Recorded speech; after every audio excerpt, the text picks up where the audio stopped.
Hello, folks. Welcome. We're going to let people sort of get settled here. And this is Simon Rosenberg from NDN. Welcome to our regular Tuesday, 1 p.m. Eastern Time discussion series that we began a few months ago. It's been a lot of fun to be with you. We've had some great guests. And today we have an old friend. This is kind of old home week for me. My dear friend, Rob Shapiro, who has been a leading economic voice in center left politics now for a long time, decades, Rob. That's all I'm going to say. Yeah, I'm not right. going to say how many decades, but more than one. And Rob and I actually have known each other since 1992, and it's almost been 30 years. It's hard to believe. And one of the reasons I'm excited to have Rob, not only because we've collaborated over a long period of time, and he's been one of my most important teachers and mentors in this business. And for those of us who have to keep learning every day in to stay fresh in politics. But Rob was very involved in creating the economic plan in 92, 93 that was then implemented. And it was among the most successful economic plans in the modern era of our country. And I really thought it would be great to get him to reflect upon a similar moment to one that he was heavily involved in a few years ago, which is a new economic plan during a different set of economic circumstances. And what a reasonable expectation is about how this plays out in the American economy over the coming years. And I just want to say that as somebody who was an early Biden supporter and an old friend of Kamala Harris's, this has been a wonderful period. It's great to see the Biden-Harris team, despite all the incredible challenges that they face, from COVID to an insecure security environment to a reluctant transition to all the things they face, they've hit the ground running and are building an amazing team. And it's been, as somebody who's been through this before, it's been really remarkable to watch. And hats off to them for what they've been able to do so far. But let me turn it over to my dear friend Rob, who, among other things, was not only the principal economic advisor to Bill Clinton in 1992 during the campaign, but was Undersecretary of Commerce in the Clinton era. And he and I also, were significant advisors to the Obama transition in 2008 and 2009. And some of the ideas that we promoted, actually made it into the Obama program in early 2009. So we were at the table also during the second iteration of this period. And so, Rob, let me turn it to you. I mean, what do you think? How's it going? What should we expect? We'd love to hear your thoughts. Well, we have two challenges right now. One is the ongoing challenge of what's happened to people's incomes, but that is overshadowed obviously by the emergency challenge we're in. And this is how we've responded. In three acts of Congress over 1 year, we've added $5 trillion in additional spending and tax relief to a budget that was already running $1 trillion deficit.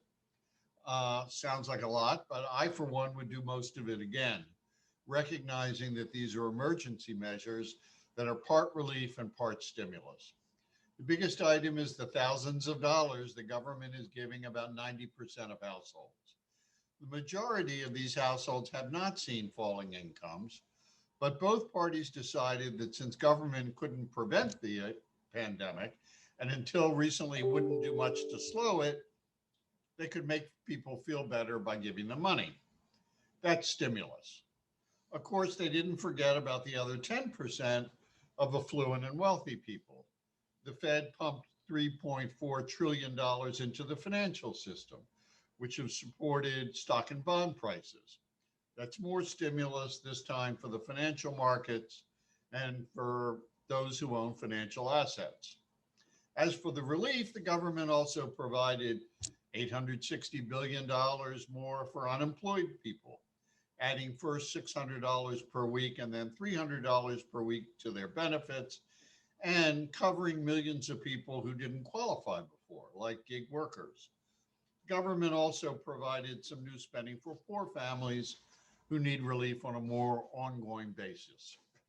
These three acts tell us that the era of big government is itself over, in favor of government big enough to protect everyone from the consequences of large events outside their control.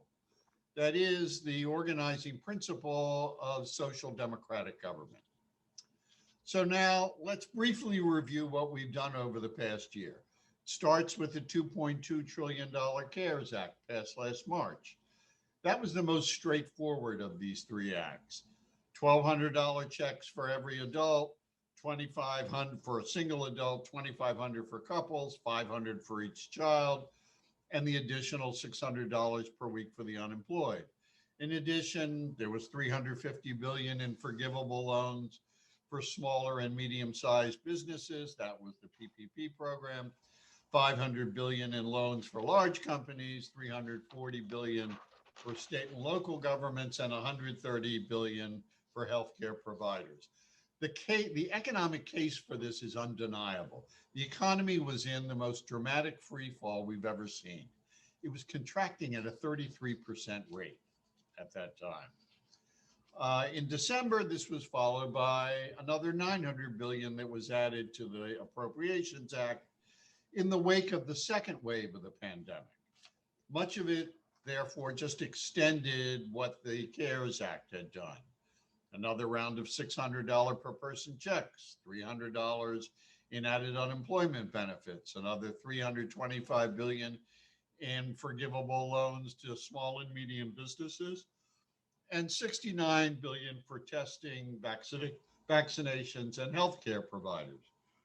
Now, this act also had some new initiatives, though. 110 billion for schools and colleges, and the first effort in decades to help poor people, albeit with modest measures. 25 billion in additional rental assistance, 13 billion for additional food stamps, 10 billion for childcare for the poor. Finally, there's the $1.9 trillion American Rescue Plan. First, another $1,400 check per adult, plus a refundable tax credit of $3,000 per child, $3,600 for young children.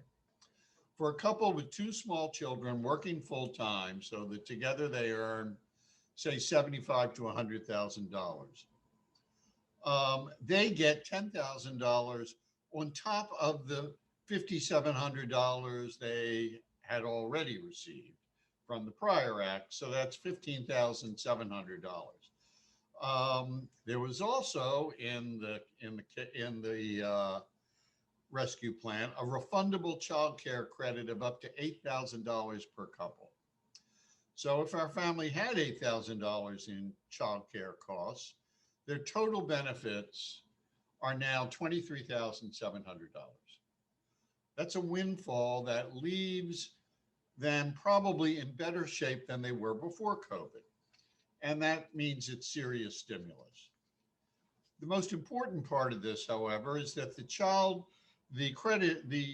care credit is refundable. You get it even if you owe no taxes. So in effect, provides some guaranteed income for poor families. In fact, the bottom half of the country pay no income tax. That was true before the pandemic. There's also a refundable expansion of the EITC, another boost to food stamps, more rental assistance, money for the homeless. Together, it's the biggest anti-poverty program since the 1960s.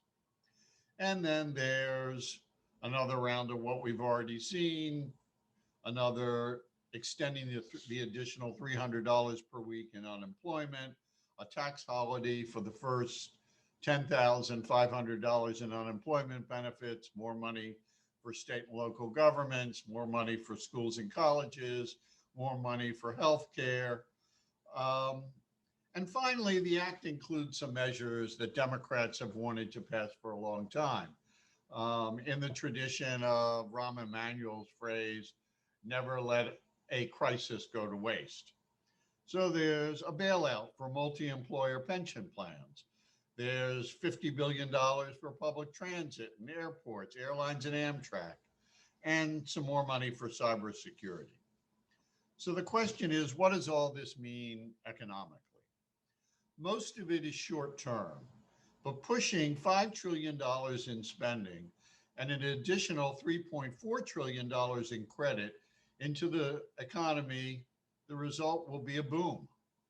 We saw this when the CARES Act spending supported a dramatic rebound in growth in the third quarter after that 33% contraction in the second quarter. This stimulus will produce another round of Morning in America. I expect 7% growth this year and 5 to 6% next year. This boom will be driven not only by consumer spending, but also by business investment to meet the demand. And that business investment will be financed by the enormous spike in personal savings, which reached 34%, a 34% personal saving rate in April, and its personal saving rate is currently running around 20%. The saving rate matters because this provides the economic basis for such enormous stimulus, including windfalls for people whose incomes have not been cut by the pandemic. The high saving rate tells us that people are being held back by their because they're so worried about the future. The reason Janet Yellen supports such huge stimulus, and why I do too, is the concerns about overcoming this pessimism, especially since we may face a third wave of the pandemic while at least half of the country remains unvaccinated. The idea is give people enough money to both spend more and save. And if people's savings increase even as their spending accelerates, that's a good thing for the economy. That leaves two big issues. First, nearly all of this runs out next year. We will see whether the steps to address poverty survive. We will also see in the 2022 elections whether people will feel better because the economy is booming or feel worse because their windfalls have gone away. And second, there's the issue of the inflationary effects of pumping $8.4 trillion in stimulus and relief into the economy over 2 years. Now, there's a debate among economists about this, but it's a debate over whether the inflationary boost will be modest or moderate. Those who say this is going to lead to high inflation don't understand structural macroeconomics. We know that we've been living through a disinflationary period since around 2000. That's for a generation. We've had huge deficits. We've had the easiest monetary policies ever. But inflation has been held in check by intense competition through globalization and by downward pressures on wages from technology. Now, what happens when big additional waves of money and demand chase goods and services but structural factors dampen the inflationary pressures on the prices of those goods and services? The answer is those pressures are channeled into asset markets, where globalization and technology promote higher prices rather than lower prices. That's why, despite a decade of slow growth and now a global pandemic, we see year after year of fast rising prices in all asset markets, from houses and stocks to art and Bitcoin. But that will be a problem for another day. So having said that, let's discuss. Yeah. Hey, Rob. So let me start with a couple questions, and then we're going to open it up to Q&A to our, wonderful audience that we have today. Just put it into numbers. I mean, when you say there's going to be a boom in 2021 and 2022, what are you talking about? Well, I'm talking about 7% growth this year. That actually exceeds the Reagan Morning in America recovery from the 82 recession. I think you would, I don't know if we've seen that in the post-war era, frankly. And I expect it'll be 5% growth next year. So these are boom times.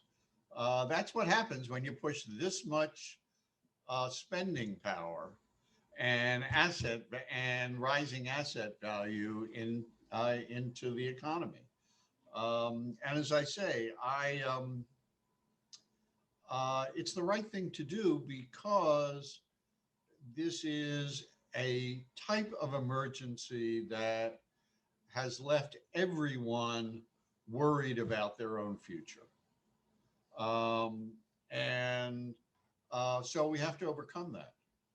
And so we are throwing enough money at it so that even if the impulse is to keep on saving a lot because you're worried about the future, uh, you will still see enough spending to drive high growth, drive unemployment.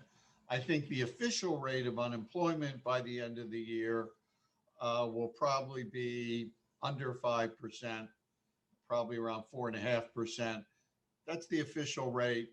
The real rate now is probably closer to 9 to 10%. It's reported as 6%. So we'd probably be down to around 6%. Um, there are a lot of people who've dropped out of the workforce because they had to. They are staying home with their children. They can't look for jobs, even if jobs were available. A lot of those people will come back into the labor force. So the growth of employment will be even greater than the decline in unemployment. And what's your sense about the unemployment rate heading into the 2022 elections? I mean, if you're in your scenario.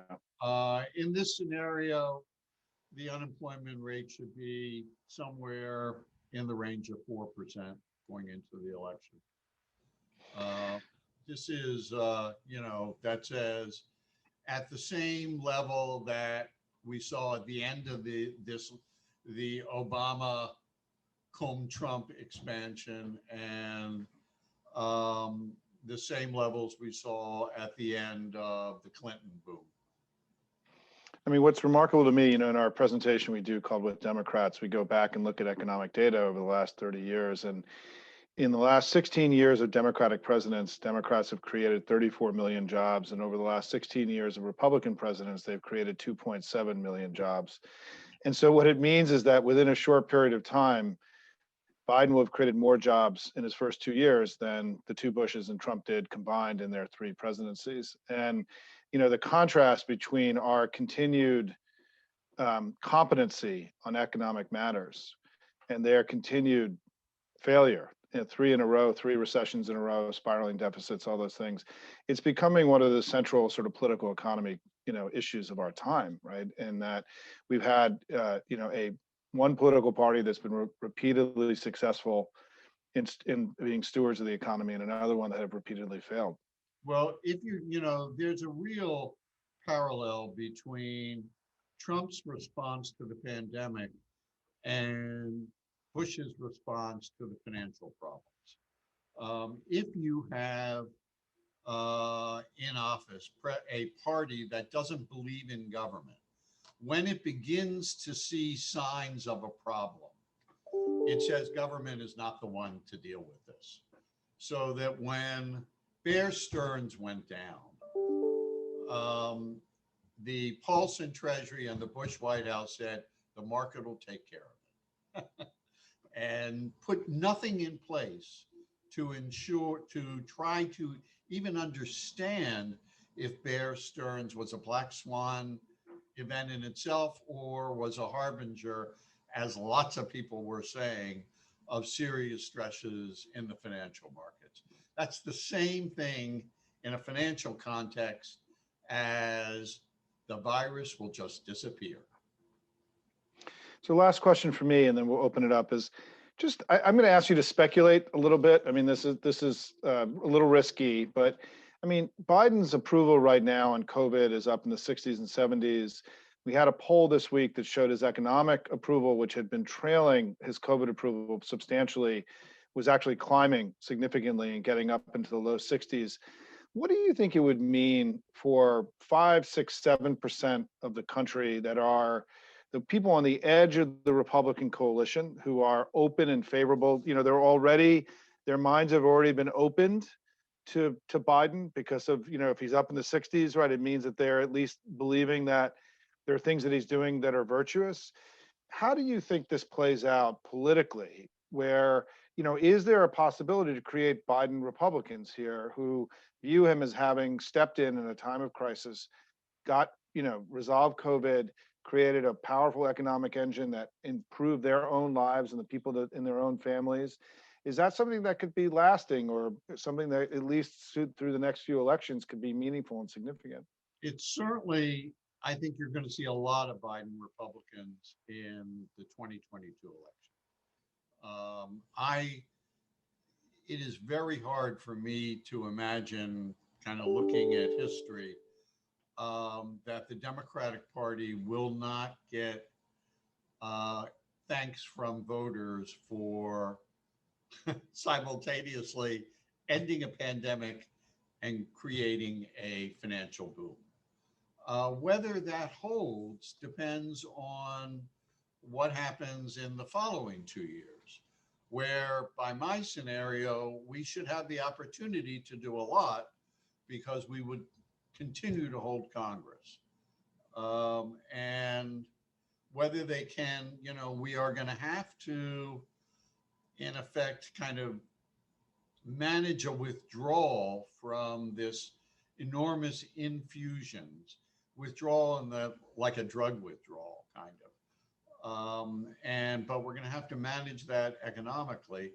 One way to do it is certainly through the infrastructure program and the climate program, but that will raise a new set of questions, and that which are much more treacherous than this kind of relief stimulus. And that is, those are long-term spending commitments or tax cut commitments. And consequently, they need to be financed. I think that the markets have been fine with this kind of deficit. The markets tell us that.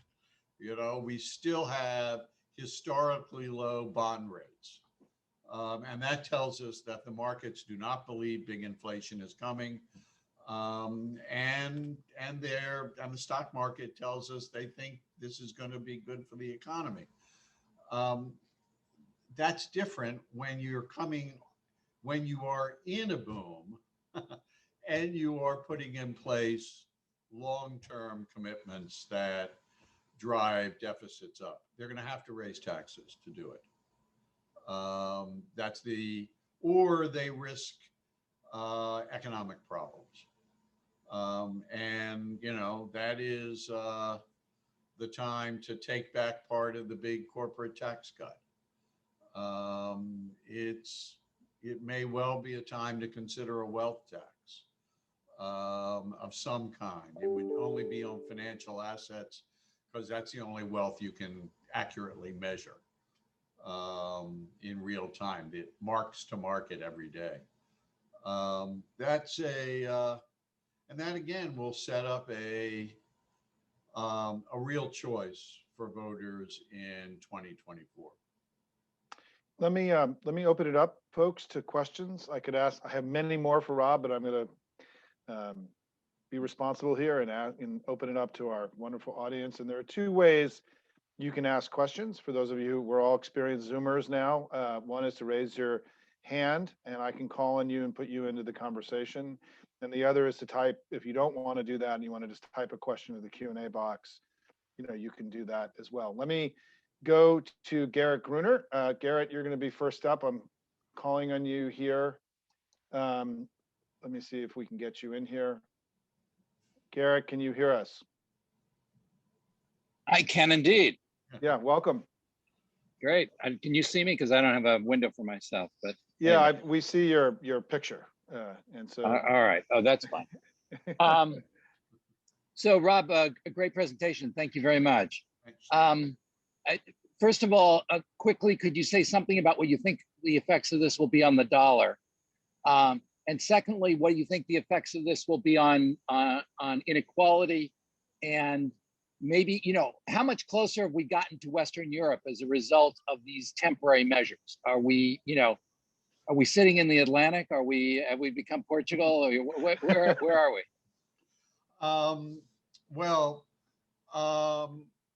With respect to the dollar, in my view, and that like every other global downturn, the United States is going to outpace Europe's recovery. It's going to outpace Japan's recovery. And that means that global investment flows remain coming into the United States. And that means the dollar, it is hard for me to see a scenario for, given what I expect in inflation, for the dollar to crash. I think the dollar will be pretty sound, which is to say stable. Sal puts too much judgment on it, or the level it happens to be at. And on the other, look, it depends entirely on whether we are prepared to maintain policies which are now temporary policies. And in particular, the single most important policy change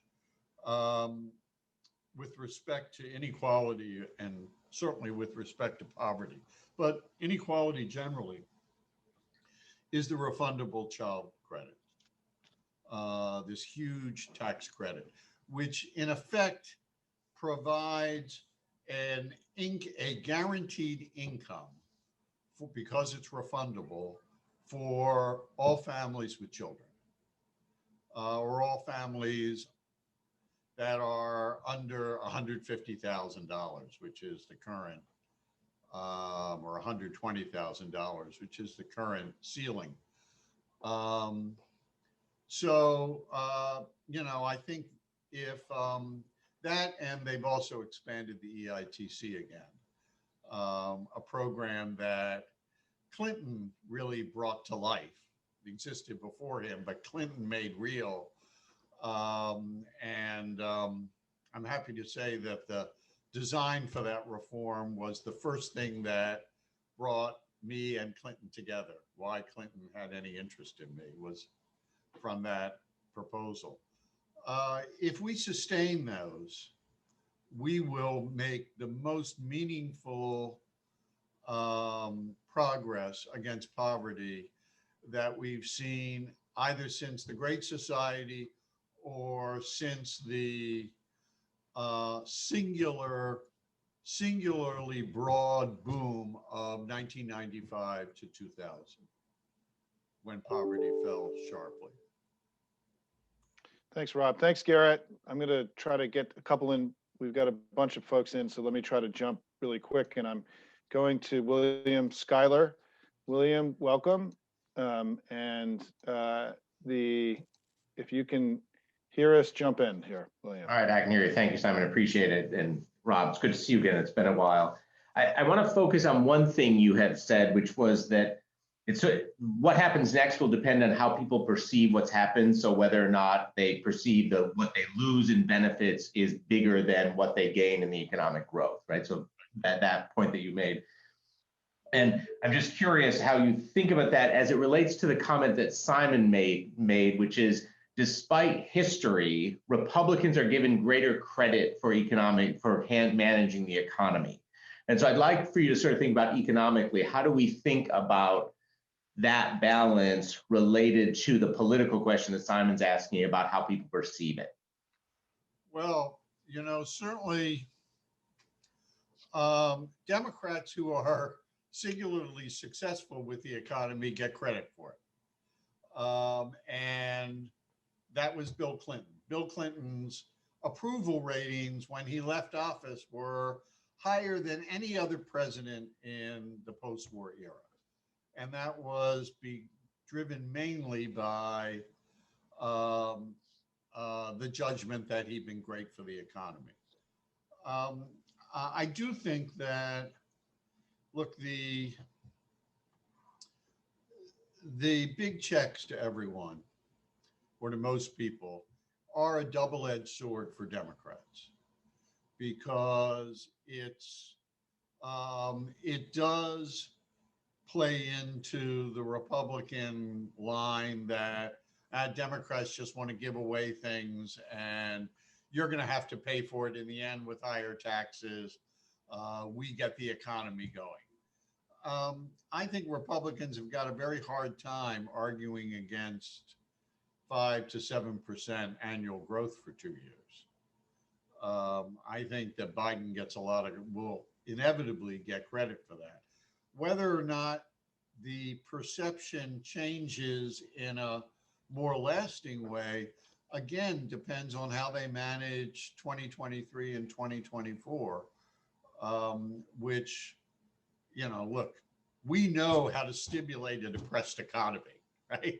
That's easy. You throw money into the economy, you push credit into the economy. It's gross measures when the economy is severely depressed. The question for 2023 and 2024, the questions are more like, what do we do to try to edge up productivity? And that involves, what can we do on training and business investment? What can we do on competition? And, there is one of the,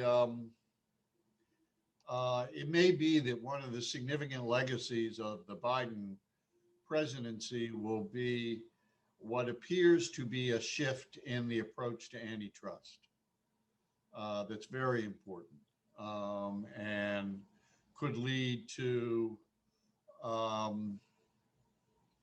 a turn away from the view that bigger is better so long as we don't see the results in higher prices, which has been the Chicago School of Law and Economics, and has been the prevailing view of antitrust for about 30 years. They seem to be going back to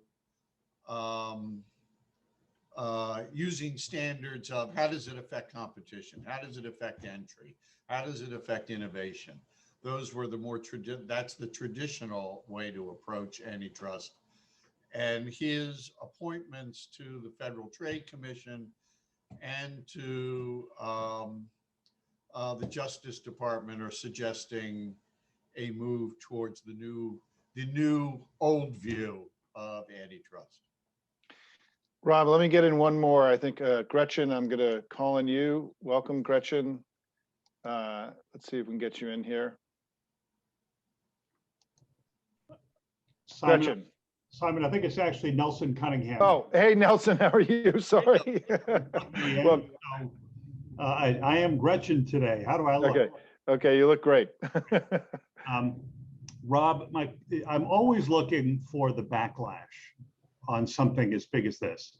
And I remember back to the Obama stimulus and how much we heard about Solyndra, the one company Solyndra. By the way, as I recall, that those funds administered by DOE were intended to have a certain percentage of failures. Any investment fund is going to have a certain percentage of failures. It came in much better than expected, but still Solyndra. Right. So I worry about the money going to states and municipalities. I understand there's some 350 billion that's going there. And a lot of these states and municipalities actually kind of didn't do as badly as we might have thought. And they're not trying to figure out what to do with this money. And I worry about the backlash that will come from, ice skating rinks and, pet projects and malls to nowhere and stuff that municipalities could put together. And my question for you was it too much to the states and municipalities? And how can we monitor this spending to ensure we don't get that blowback?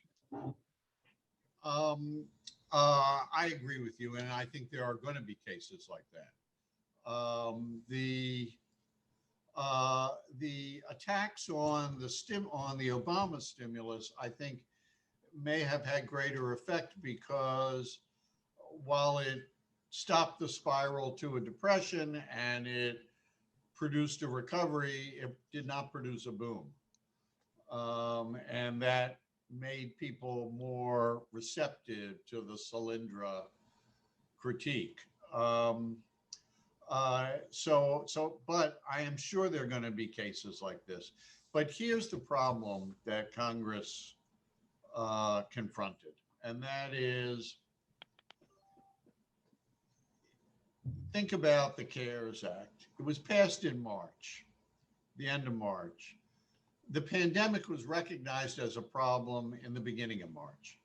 So you had $2.2 trillion that was distributed, an act of $2.2 trillion that was written in 3 weeks. That is not a process that has nuance. And frankly, that has been the way the American Rescue Plan was also written in significant part. Although, again, I do think, the refundable child credit is a great innovation for equality, at least for those with children. But yes, there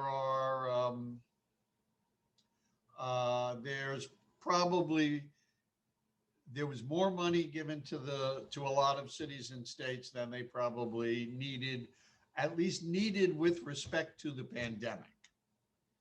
They may have had underlying needs that hadn't been met for some time, but it far exceeded the pandemic problem, just like the checks to individuals did, because they were so broadly based. But that's what you do when, again, an economy is in a downward spiral. But yes, Democrats are going to be vulnerable to those kinds of attacks. My assumption and hope is that they won't have nearly as much traction because we'll be in a boom. Well, and let me try to add one piece to that, Nelson.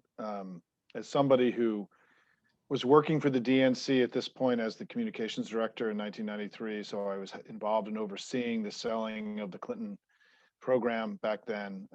We were very involved in the early days of the economic rollout of what Obama did with the stimulus and then with the ACA. And I think that the learning, given how experienced this administration is, and with guys like Ricchetti and Ron Klain and Jen O'Malley Dillon and the folks that are running the political side of the White House, the level of intensity in which that they're selling this dwarfs anything that we saw in 2009, 2010, and 1993 and 94. I was on a call yesterday with a bunch of senior people at the DNC, and they're running television ads. They have hundreds of millions of dollars in the bank right now, which we certainly didn't have the last two times that we did this.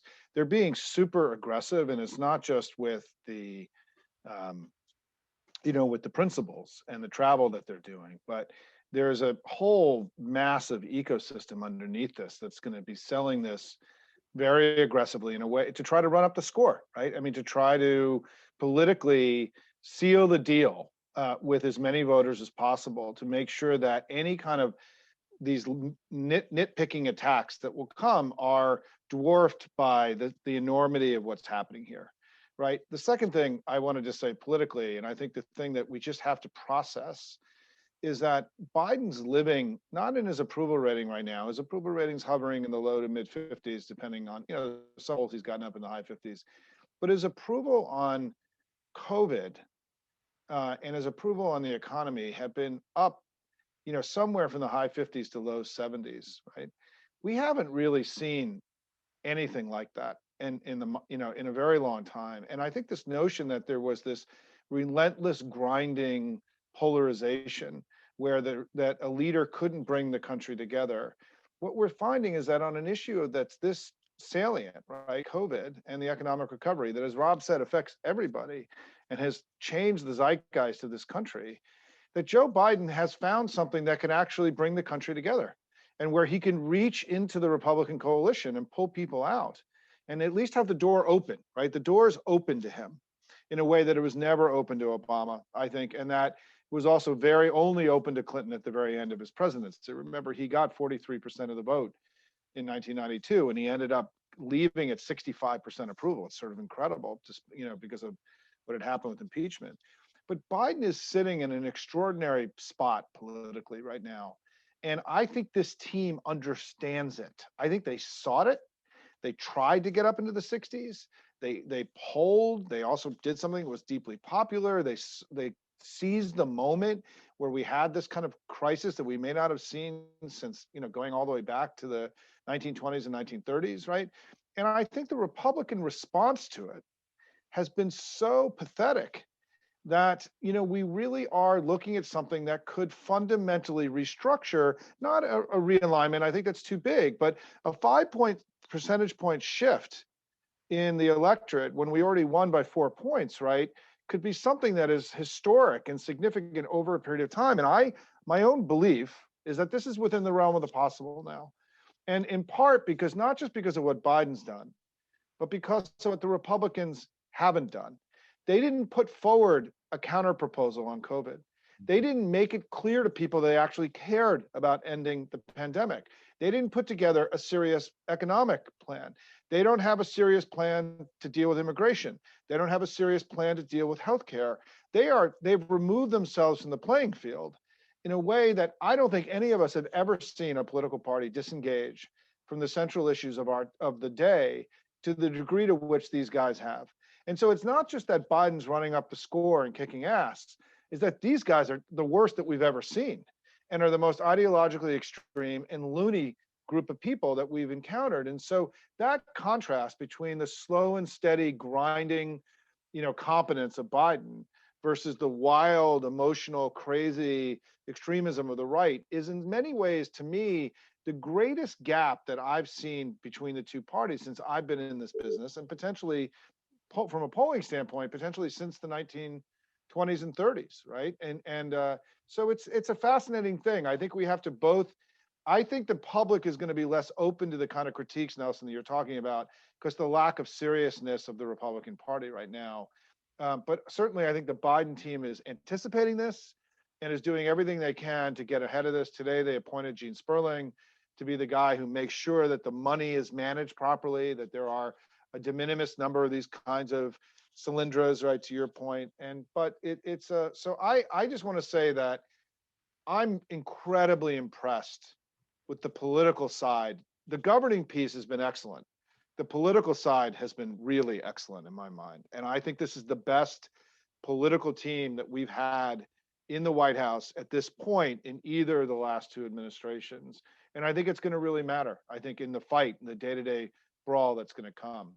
Rob, let me just turn it to you to make closing comments. And Okay. I sorry I went on so long about that, but I'm very enthusiastic as somebody who's a political hack. These guys are kicking ass and they've got a great team, and I'm really impressed with what they've put together so far. So let me turn it to you. Well, I do. Let me say, I think the Gene Sperling appointment is good news for the party because Gene's, I've known Gene since the Dukakis campaign when he was my assistant. And his great talent is the political management of economic policy. It's not economics. He's not an economist, but he is very adept at the political management of economic issues. The thing that worries me is the Republicans, the Republicans have said virtually nothing about the economy or the rescue plan beyond voting no. Instead, they are going back to their polarizing issues. And precisely, I think, in order to try to fight the impulse of 5 to 6% of Republicans who might become Biden Republicans. And so suddenly immigration is back. And that is certainly immigration is now a foundational issue for the Republican Party. The other foundational issue of kind of made in America / trade, I think that Biden is preempting the Republican position. So that will force them into more towards these kind of nationalist appeals as well as religious appeals. And so let me close by saying thanks, Rob. Thanks for everybody. We held this crowd. We usually try to stop at 140, but there was so much to talk about. And I want to just make one prediction here, just to be bold on the immigration issue. You know, if we do the infrastructure bill and we really start getting into 3 to 4% unemployment, the obvious way to get more legal workers is to legalize the 11 million people that are here. And I think there's going to become an overwhelming logic that we should first legalize the 11 million rather than bringing lots of new people into the country, even though the legal system wasn't as dinged as people think it was, right? We're still seeing huge numbers of green card holders come in every year. But I think that my prediction is that within a very short period of time, maybe by the fall, that the logic of moving ahead with legalization, which I think will get 60 to 70% of the country behind it, and will actually be enormously important for the short-term economic issues that Rob's been talking about, because these are all workers already in the economy. They just aren't legal, right? And is that I think the conditions are very favorable for us being able to pass a piece of the immigration agenda in the next the next 12 months. We'll see if that's just pie in the sky craziness, but I think there's a path forward in immigration. I need to pull one of these together in immigration because the issue is starting to become salient again. And yeah, go ahead, Rob. I just want to say, I think the path to immigration reform is also through filibuster reform, which I think is becoming virtually inevitable. Well, Durbin's speech yesterday was significant development, and yeah, It's and it's being driven by the voting issue, by the voting rights issue, yeah. which is proper and legitimate, seems to me. Okay, Rob, thank you. Thanks, everybody. I just want to close by saying I'm a DC resident and I filed in the system and I'm getting my first vaccine this afternoon. I'm leaving right now to go get vaccinated through the new DC system. The hope is on the way. I'm getting the Pfizer vaccine. And as a guy who lives at home with 2 teenagers, I can't tell you what a relief this is, because I don't think my 2 kids have continued to be as compliant with health protocols as they were a few months ago. So anyway, everybody stay safe, stay involved. By the way, we'll be announcing our next 2 sessions here are really good ones. We've got Susan Del Bene from Congresswoman Del Bene coming to talk about her really thoughtful privacy bill, which is really going to be, I think, the basis of the privacy discussion and the basis of our agenda to repair the broken internet in the United States. And then after that, we have Jessica Brandt from the Alliance for Securing Democracy is going to come to talk about a really fascinating new issue, which is the global disinformation war around vaccines and about some of the battles that we've already seen taking place with Russian and Chinese disinformation against some of the Western vaccines. I think this is a fascinating topic. It's very new era foreign policy kind of stuff that we're going to be seeing in the Biden era. She's done some great writing and research on this. She's a terrific new voice on these matters. She'll be here in early April. We've got a great agenda coming. So stay tuned. Rob, thank you. Keep up the good work. And you can follow Rob on Twitter. We publish his stuff from time to time. And Rob, your website where people can go is also sonicon.com, right? Is that the place? It is. Okay, take care, everybody. Bye-bye.